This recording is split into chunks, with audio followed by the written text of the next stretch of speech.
The story of the Delhi Sultanate unfolds in the early 13th century, a time of shifting powers and new rulers arriving from distant lands.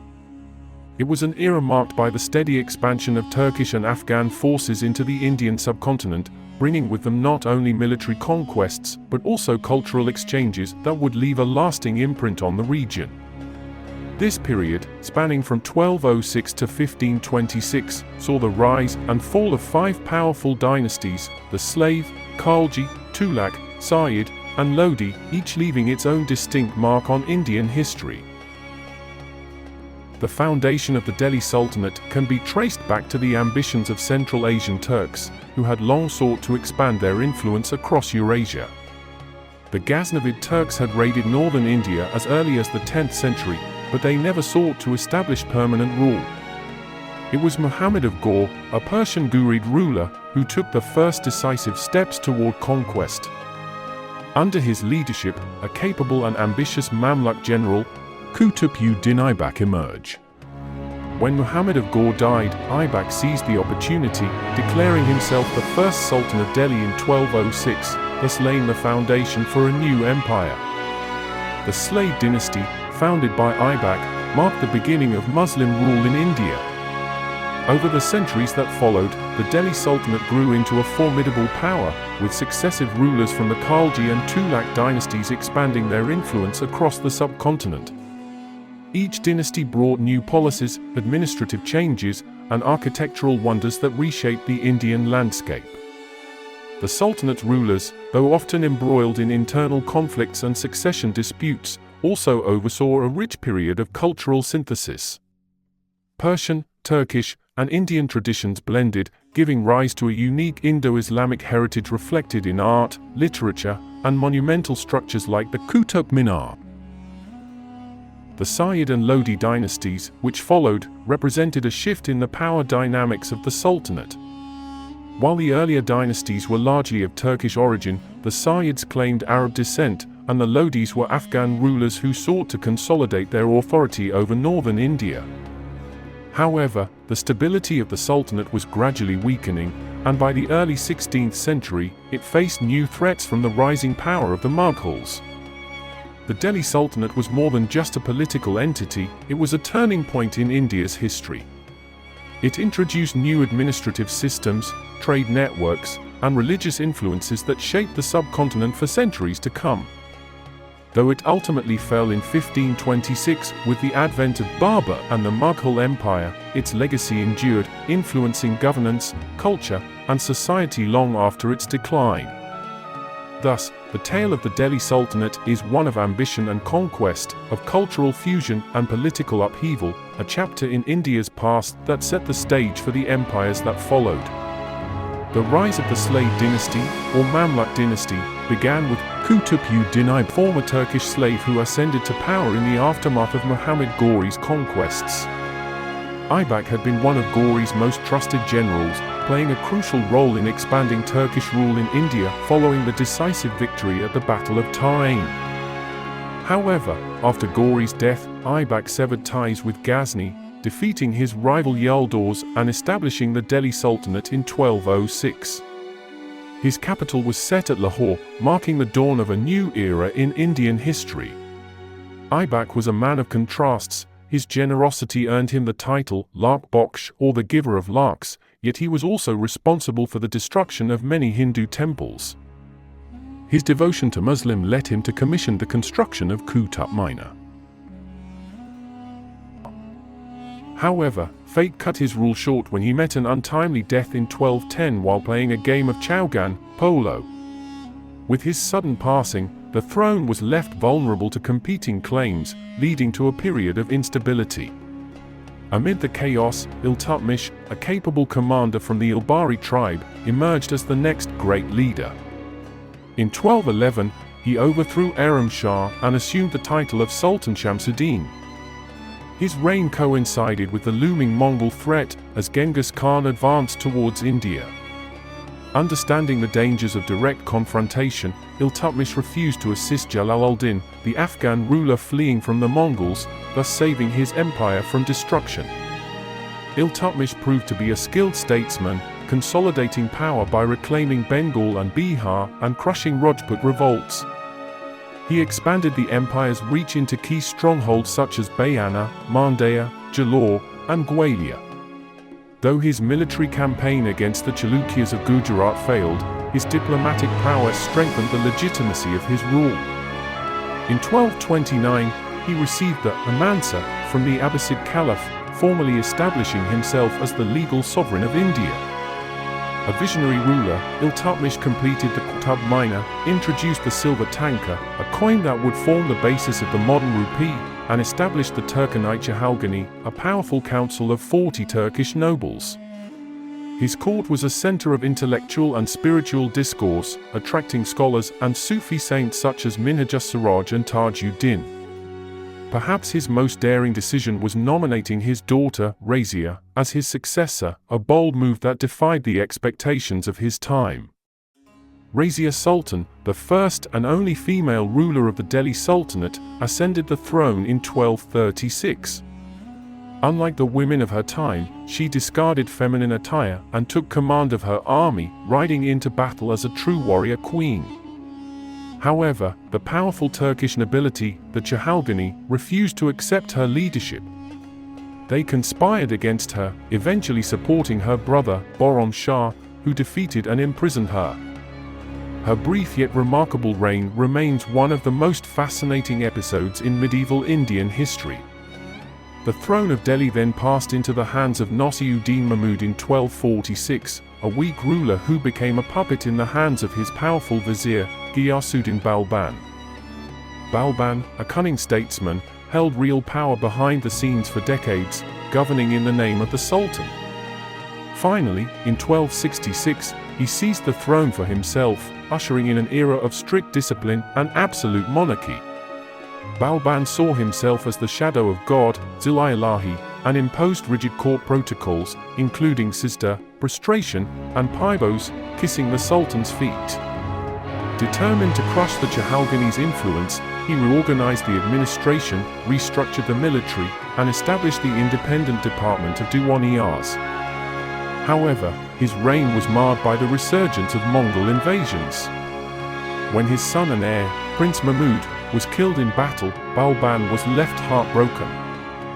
A weary and grief-stricken ruler, Balban breathed his last in 1287. Though he had strengthened the empire's foundations, he could not prevent the Mongols from continuing their incursions into India. His death marked the beginning of the decline of the slave dynasty, which would eventually be replaced by the Khaljis. Thus, the slave dynasty, a reign forged by warriors, strategists, and visionaries, left an enduring legacy in Indian history, laying the groundwork for the Delhi Sultanate's future dynasties. As the sun set on the rule of the slave dynasty, a new power emerged in Delhi, the Khaljis. In 1290, Jalaluddin Khalji, a battle-hardened warrior and former warden of the Northwest Marches, ascended the throne, marking the beginning of the Khalji dynasty. Unlike his predecessor, Balban, who ruled with an iron fist, Jalaluddin sought to govern with a more lenient hand. He believed in tolerance and avoided the harsh punishments that had defined the earlier era. His policies were a sharp departure from Balban's rigid rule, earning him both admiration and criticism. Jalaluddin's reign, however, was brief. While he focused on diplomacy and maintaining peace, his ambitious nephew, Alauddin Khalji, harbored far greater aspirations. In 1296, Alauddin launched an audacious raid on Devagiri, returning to Delhi with immense wealth. His success not only solidified his military prowess but also fueled his hunger for power. Soon after, he orchestrated the assassination of his uncle, seizing the throne and declaring himself the new Sultan of Delhi. With Alauddin Khalji's ascension, Delhi entered an era of absolute authority and relentless ambition.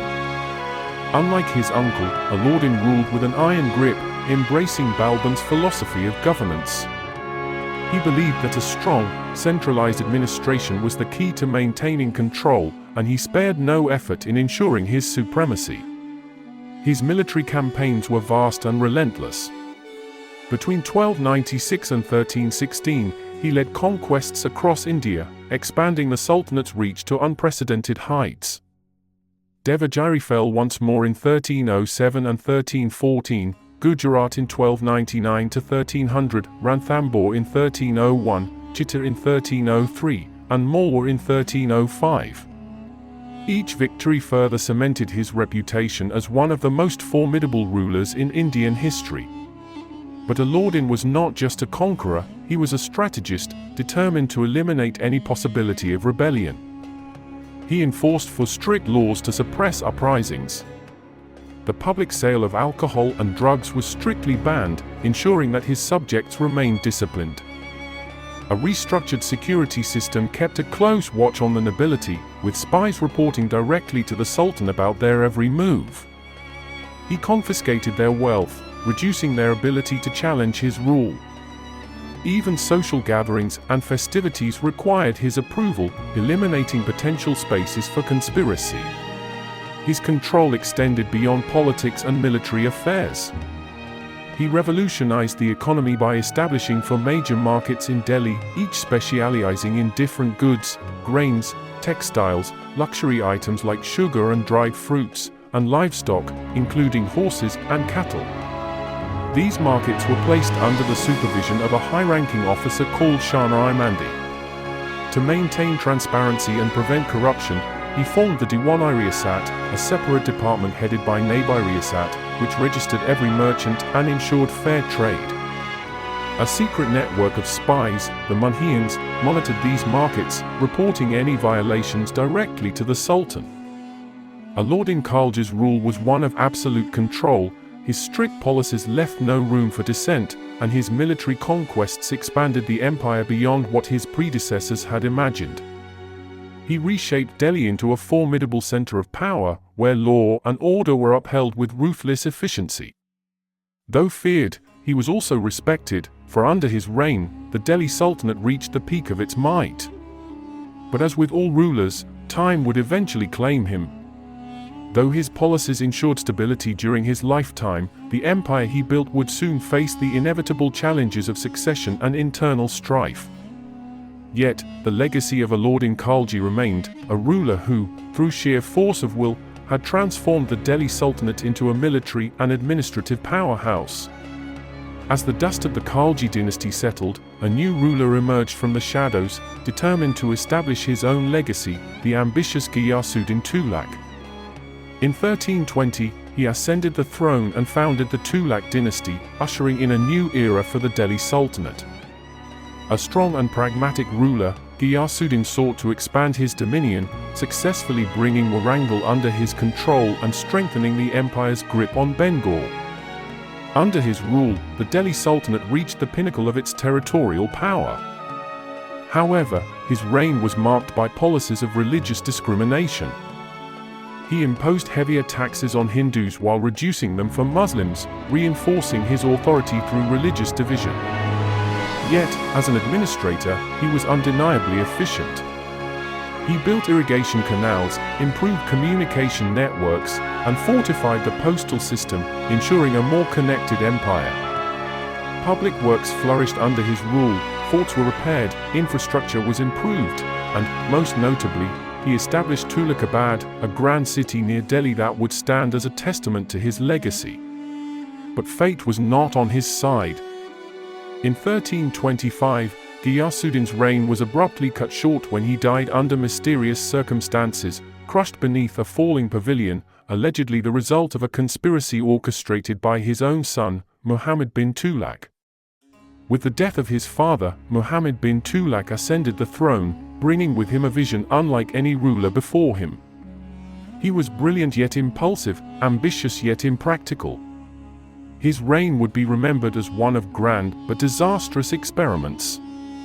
Determined to strengthen his control over the Deccan, he made the bold decision to shift his capital from Delhi to Devagiri, renaming it Daulatabad. But his vision quickly turned into a nightmare. The entire population of Delhi was forced to march southward, enduring immense hardship along the way.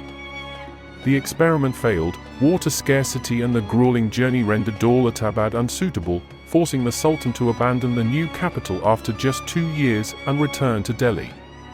Undeterred, Muhammad bin Tughlaq attempted another ambitious reform, introducing a copper token currency to replace gold and silver coins in 1329 CE. His hope was to stabilize the economy, but the plan backfired disastrously. Counterfeiting spread like wildfire, and soon, the new coins became worthless.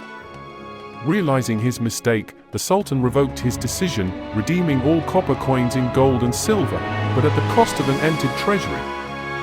To recover from his financial losses, he imposed steep land taxes on the fertile Doab region between the Ganga and Yamuna rivers. But nature itself seemed to conspire against him. A devastating famine struck the land, leaving farmers unable to pay. Widespread revolts erupted, forcing the Sultan to use harsh measures to crush dissent. In an attempt to rectify his policies, he introduced Takavi loans for farmers, establishing the Diwan-i-Amir Kohi, a department dedicated to agricultural development. Despite his miscalculations, Muhammad bin Tughlaq was remarkably tolerant in religious matters. He fostered diplomatic relations with Iran, Egypt, and China, making him one of the most outward-looking rulers of his time. However, his empire was constantly shaken by rebellions. Governors in Sindh, Multan, and Oudh revolted, while in the south, the Sultanate of Madurai was established due to Hassan Shah's uprising. The empire he sought to strengthen was slowly fracturing under his rule. By the time of his death in 1351, the Delhi Sultanate was in turmoil. Muhammad bin Tughlaq's reign, though filled with visionary ideas, had left the empire weakened and unstable. It was in this chaos that his cousin, Firuz Shah Tughlaq, was chosen as the next sultan. Unlike his predecessor, Firuz Shah sought stability over expansion. His rule marked a shift in focus. Rather than waging costly military campaigns, he concentrated on governing the northern regions of India. He appointed the capable Khan-i Jahan Makbul as his Wazir, prime minister, ensuring the administration remained efficient and disciplined. Yet, despite his careful governance, Firuz Shah's military campaigns were largely unsuccessful. He failed in 2 expeditions to Bengal, marched against Jajnagar, and led a campaign against Nagarkot, where he collected 1,300 Sanskrit manuscripts from the Jwalamukhi temple library. His forces crushed a rebellion in Thatta, but his efforts to regain lost territories did little to restore the Sultanate's former glory. His rule was deeply influenced by religious orthodoxy. He sought the guidance of ulamas and strictly adhered to Islamic laws. Jizya was imposed on non-Muslims, and he displayed intolerance towards Shia Muslims and Sufis. Hindus were treated as second-class citizens, a policy that would later be echoed by rulers like Sikandar Lodi and Aurangzeb. Despite his rigid religious policies, Firuz Shah invested heavily in public welfare. He established 1,200 fruit gardens around Delhi, generating significant revenue. Royal factories, or karkhanas, were set up, providing employment to thousands of workers. The number of slaves in his empire increased significantly as he captured young men and defeated soldiers, forcing them into labor. His legacy was also evident in the cities he built. Firozad, near the Red Fort, stood as a testament to his rule, while new departments were formed to provide support for orphans and widows. Firuz Shah Tughlaq ruled for nearly 4 decades, a period marked by stability but also decline. His focus on administration and orthodoxy pleased the nobles, but it also weakened the empire's ability to adapt to changing political landscapes. By the time of his death in 1389, the Tughlaq dynasty was already crumbling. The once mighty Delhi Sultanate, built through the ambition of rulers like Ghiyasuddin, Muhammad bin Tughlaq, and Firuz Shah, was now on a downward spiral. As rebellions grew and external threats loomed, the Sultanate's golden days were numbered, paving the way for new powers to rise in India's ever-changing history. The fall of the Tughlaq dynasty left the Delhi Sultanate in disarray, with power slipping through the fingers of its weakened rulers. In the midst of this decline, Khiza Khan emerged as a new force, founding the Sayyid dynasty in 1414. Unlike his predecessors, he did not claim the grand title of Sultan but instead styled himself as Masnad-i-Ali, meaning the Most High Post. Despite ruling Delhi, he continued to mint coins in the name of the former tughlaq rulers, signaling a sense of continuity rather than outright conquest. Upon Khiza Khan's death, his son Mubarak Shah ascended the throne in 1421.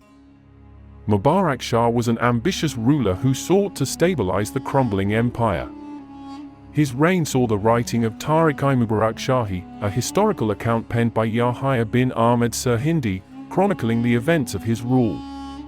In an effort to leave his mark on the empire, he established a new town, Mubarakabad, along the banks of the Yamuna River.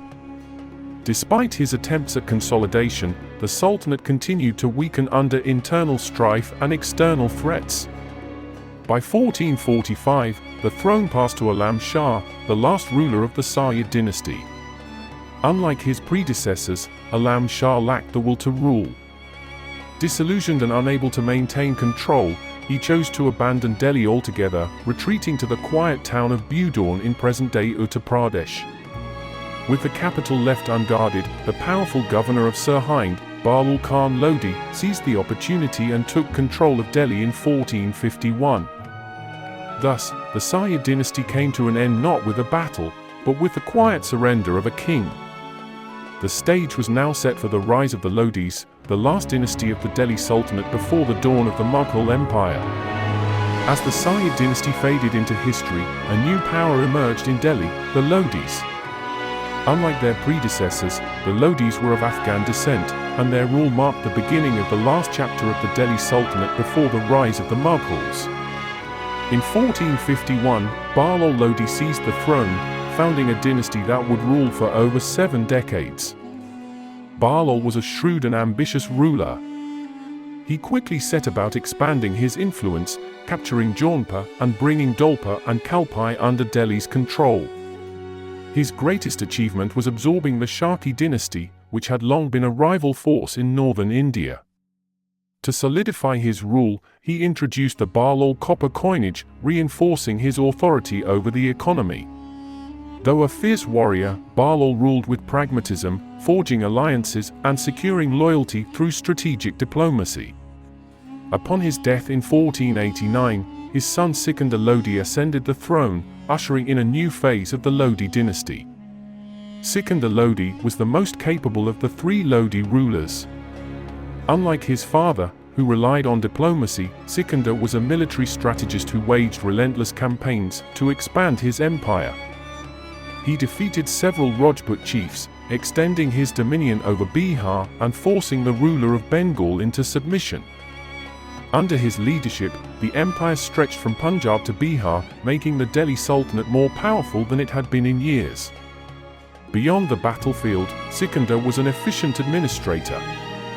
He implemented numerous irrigation projects and built roads to improve connectivity within his empire. To bring uniformity to the administration, he introduced the Ghaz-i-Sikandari, a new system of measurement and account auditing. However, his reign was also marked by religious intolerance. He reinstated jizya on non-Muslims and ordered the destruction of several temples. One of his lasting legacies was the foundation of the city of Agra in 1504, which would later become the grand capital of the Mughals. Sikandar was not just a ruler but also a poet, writing Persian verses under the name Gulraki. His reign combined military success with administrative reforms, making him one of the most influential rulers of the Lodi dynasty. Following his death in 1517, the throne passed to his son, Ibrahim Lodi. Unlike his predecessors, Ibrahim struggled to command the same respect and loyalty. He took the title Sikandar Shah and made Agra his capital, further solidifying its importance. However, his reign was marked by increasing discontent. His authoritarian rule alienated his nobles, and his policies bred resentment. One of his controversial decisions was banning the use of any language other than Persian in government offices, a move that created friction among administrators and regional leaders. He continued using the Ghaz-i-Sikandari yard measurement system but failed to implement significant reforms that could strengthen his weakening grip on the empire. As unrest grew, Ibrahim's inability to command loyalty led to widespread rebellion. His biggest challenge came in 1526 when he faced an ambitious Central Asian conqueror, Babur. In the historic Battle of Panipat, Ibrahim Lodi's forces were decisively defeated, marking the end of the Lodi dynasty and the beginning of the Mughal era in India. Thus, the Lodis, the last rulers of the Delhi Sultanate, faded into history, making way for one of the most influential dynasties India would ever witness. The language of administration under the Delhi Sultanate. When the Delhi Sultanate was established, it brought with it not only new rulers, but also a new language of governance, Persian. Adopted as the official language of administration and court proceedings, Persian became deeply embedded in the bureaucratic and cultural framework of the Sultanate. Over time, its influence extended beyond official documents and royal decrees, shaping the linguistic evolution of the Indian subcontinent. As Persian flourished in royal courts, it mingled with local dialects, giving rise to linguistic transformations. Among the most significant outcomes of this cultural fusion was the development of Urdu, a language that borrowed heavily from Persian in its vocabulary while incorporating elements from Arabic and indigenous Indian languages. The linguistic legacy of the Delhi Sultanate thus extended far beyond its political reign, leaving an imprint that would endure for centuries. The decline of the Delhi Sultanate. The fall of the Delhi Sultanate was not the result of a single event, but rather a culmination of political miscalculations, social unrest, religious divisions, and economic instability. Over time, cracks within the empire deepened, making it vulnerable to both internal dissent and external invasions. Political causes, the fragile foundation of power. At the heart of the Sultanate's political decline was the overconcentration of power in the hands of the ruling elite, the emirs. These nobles controlled governance, leaving little room for public participation, which created a deep divide between the rulers and the ruled. Unlike the well-structured administrative systems of later empires, the Delhi Sultanate often suffered from incompetent and ill-trained rulers whose authority depended solely on military might. The reliance on feudal governors to maintain order proved to be a double-edged sword. These governors, granted large jagirs, land holdings, amassed great wealth, and often turned against the Sultanate itself. Periodic revolts weakened central authority, and as the political landscape became more fractured, the empire's reputation suffered irreparable damage. The later dynasties, the sayyids and lodis, were particularly ineffective in consolidating power, leading to the gradual emergence of feudal fragmentation. Social causes, a divided society. While the Delhi Sultanate oversaw a vast and diverse population, its rulers struggled to bridge the social and religious gaps that divided society. The era was marked by religious intolerance, with many Muslim rulers implementing policies that disadvantaged Hindus. Discriminatory practices fostered resentment, as Hindus were treated as second-class citizens and referred to as mlekas or kafirs. This created an atmosphere of mutual distrust that undermined the empire's stability. Casteism, untouchability, and rigid class structures further deepened the societal divide. The inability of the Sultanate to foster a cohesive society contributed to its gradual downfall, as internal conflicts made the empire more susceptible to external threats. Religious causes, intolerance and rebellion. Religion played a central role in the governance of the Sultanate, but excessive religious influence often proved detrimental. The ulama, Islamic scholars, exerted considerable power over state policies, shaping governance based on religious orthodoxy rather than administrative pragmatism. Policies such as the destruction of Hindu temples, idol-smashing campaigns, and the imposition of the jizya tax on non-Muslims fueled resentment among the Hindu population. Forced conversions and persecution further alienated communities, leading to widespread unrest. Revolts against religious oppression grew over time, weakening the legitimacy of the Sultanate and contributing to its eventual decline. Economic causes, the weight of financial instability.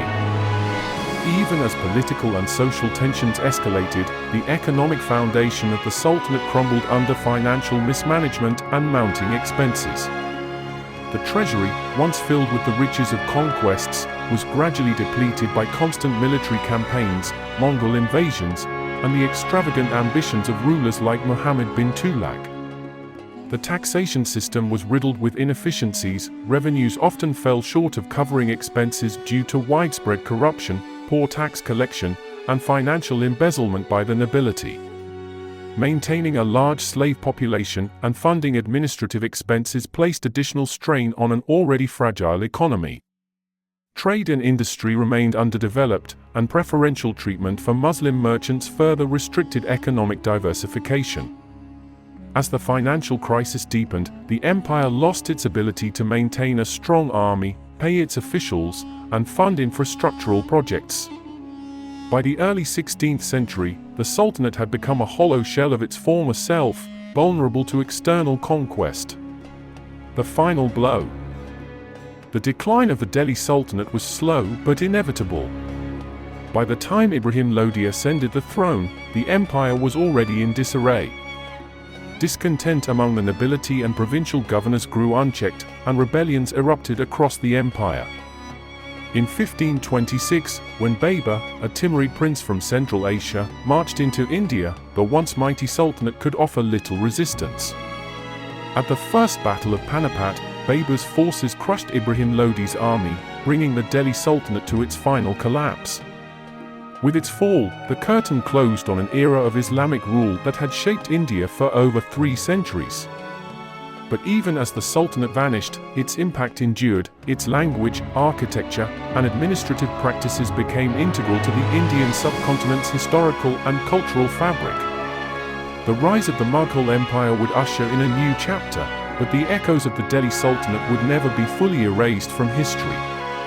The fall of the Delhi Sultanate was not just the end of a political dynasty, it marked the beginning of a new and fragmented era in Indian history. With the central authority of Delhi crumbling, the vast empire it once controlled splintered into smaller, independent kingdoms. In the south, the Vijayanagara Empire rose to prominence, fostering a golden age of art, literature, and military strength. At the same time, the Bahmani Sultanate, with its capital at Gulbarga, asserted its influence, leading to a prolonged struggle for dominance in the Deccan. In the north, chaos reigned as newly established states vied for power. With no single ruler to maintain order, regional conflicts became the norm. Kings and chieftains fought to expand their borders, seeking to establish their supremacy over neighboring territories. Warfare became a way of life, as alliances were forged and broken with each passing battle. Without a unifying force to provide direction, society drifted into uncertainty. The absence of a central power not only led to political instability but also affected the daily lives of the people, as governance became fragmented and inconsistent. Yet, amid the disarray, a cultural and spiritual awakening took root. The period following the Sultanate's disintegration saw the rise of Bhakti and Sufi movements, which sought to transcend religious divisions and promote a deeper, more personal connection with the divine. Saints and poets emerged across the land, spreading messages of unity, love, and devotion. These movements challenged rigid orthodoxy, inspiring a synthesis of Hindu and Islamic traditions that would shape the spiritual landscape of India for generations.